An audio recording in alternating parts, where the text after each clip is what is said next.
What will happen in the 2024 presidential election run-up? Number one,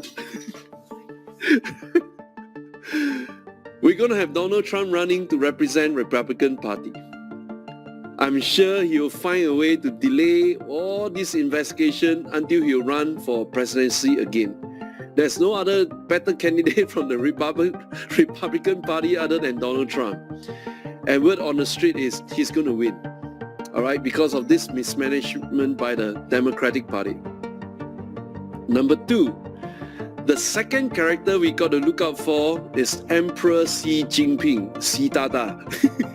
All right, we're going to deal with these two jokers right now. And the third character we're going to deal with in 2024 is this guy called Satoshi Nakamoto, otherwise known as Bitcoin. We're going to have three major question marks entering into 2024 presidential election year.